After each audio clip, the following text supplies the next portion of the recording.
Hey, good morning, everyone. Happy Monday morning to you. Welcome back to Morning Musings. Now, look, when I say it's good to be back, I got to tell you, I really, really, really mean it's good to be back with you. Wow. Uh, I've been gone for about a week. I came down with what my doctor uh, called a quote, massive, unquote, UTI.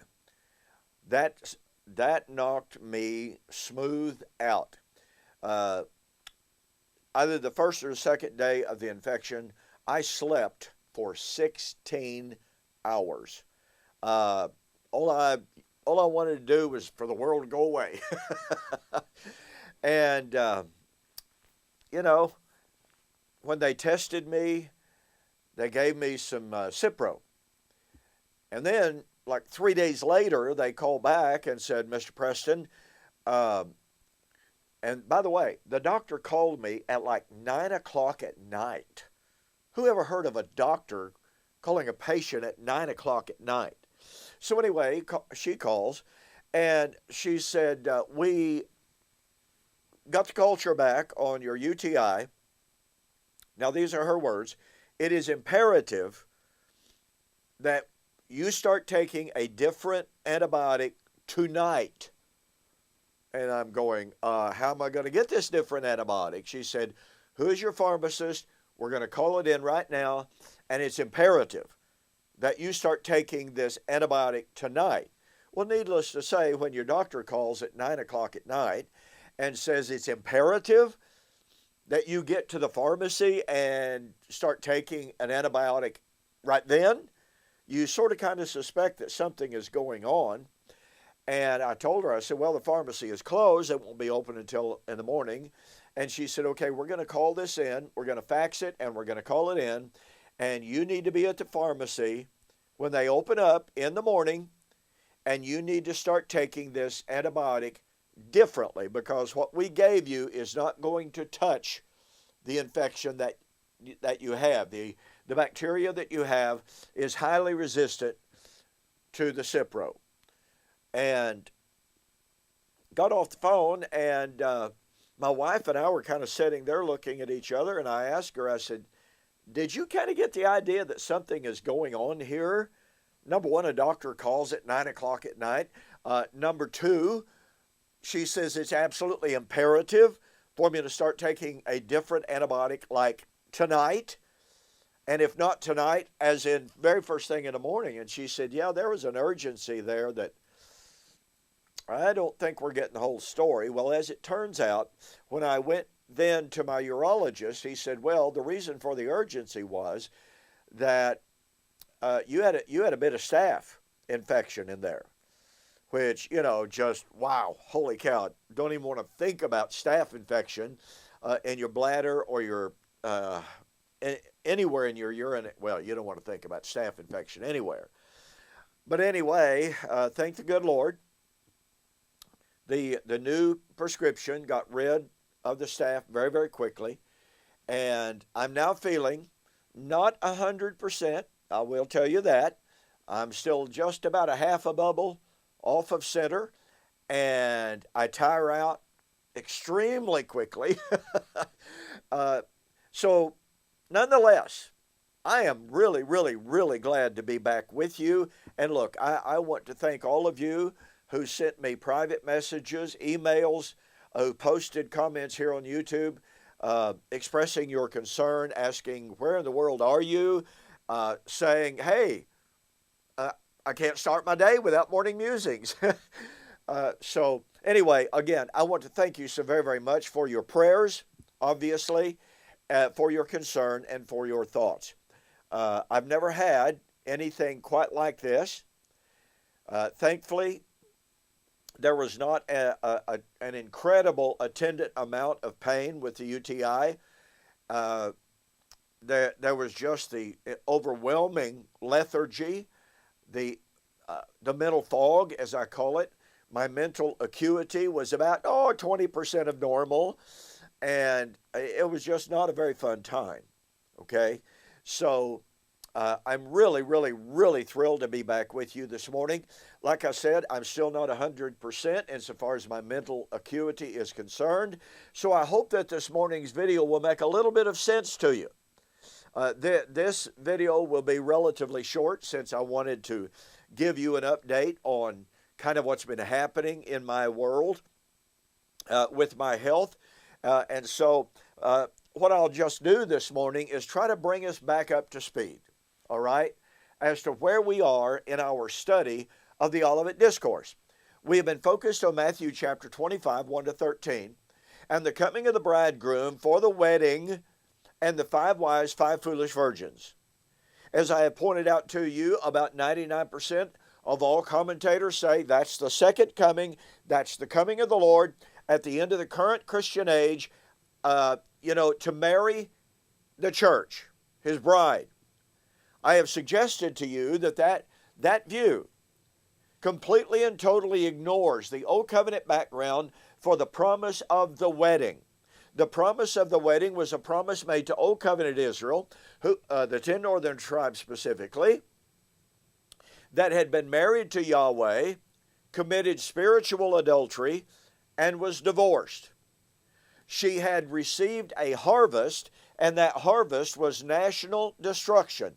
Hosea 1, 3 to 5, Amos chapter 9, 9 through 10.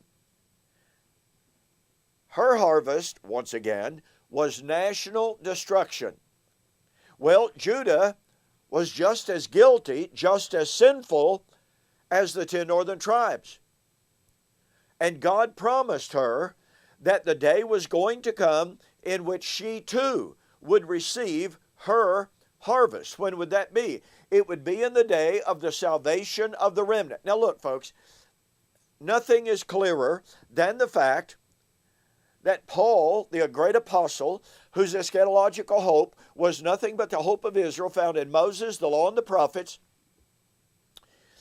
Paul said he taught and believed in and was part of the salvation of the remnant. So look, in the day of the salvation of the remnant, Judah would receive her harvest just as Israel, the 10 northern tribes, had received her harvest. Her harvest was national destruction. Therefore, Judah, in the last days, in the days of the salvation of the righteous remnant, by the way, which would include the remnant of the 10 northern tribes, Judah and Judea, obviously Jerusalem, would receive her national judgment harvest. And it would be at that time in which Yahweh would remarry all 12 tribes. Now, not nationalistically, not geopolitically, but just as Jeremiah 31, 29 and 31 teaches us, the new covenant, which is the new marriage covenant, would not be like the old covenant. It would be different. It would be different in form. It would be different in nature. But it would nonetheless be a new covenant. And it would be with, quote, the whole house of Israel. As a result of the making of that new covenant, guess what? All nations could then come into the blessings of that new covenant. Covenant made with Israel? Yes. The blessings of the new covenant would flow to all nations. Now, how much time do I have left here? Not much at all. So I've shared with you from the book of Revelation and the New Testament that Jesus was living in the time of the harvest of Judah. Because Judea, Jerusalem, was filling up the measure of her sin. Matthew chapter 12, 43 to 45, she was to be that last perverse generation of Old Covenant Israel. She she would become worse than ever. And as a result, judgment would fall on her, but the wedding would take place. And then we've gone to the book of Revelation, and I've traced for you that the book of Revelation is about the time of the national harvest judgment of Judah and Jerusalem. I've shared with you the identity of Babylon, which is the city where the Lord was crucified. I've shared with you the covenantal language that she was to be remembered, Revelation 16:19, for her covenant transgressions, and that remembrance would bring about her national judgment harvest. And thus in Revelation chapter 14, the time of the harvest of Babylon has come. Why? Because her sins have reached unto heaven. So, with that recapitulation, with that rehearsal in mind, tomorrow I'm going to share with you a little bit further, a little bit additional information of how the book of Revelation, is about, number one, the harvest judgment of Judah, meaning her destruction, meaning her death, but the time of the wedding, which is indisputably posited at the time of the death of the harlot city, the city where the Lord was crucified. Hey, listen, get a copy of my book, Who Is This Babylon? I develop all of this and a whole lot more in this book. You won't find this material hardly anywhere else. This book has been called groundbreaking by scholars and laymen alike. Go to my website, donkpreston.com, BibleProphecy.com.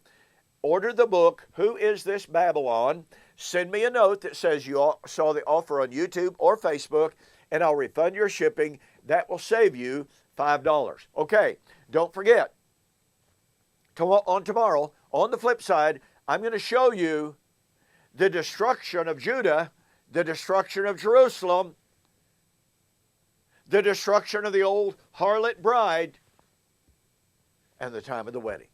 You don't want to miss it, so I'll see you on the flip side.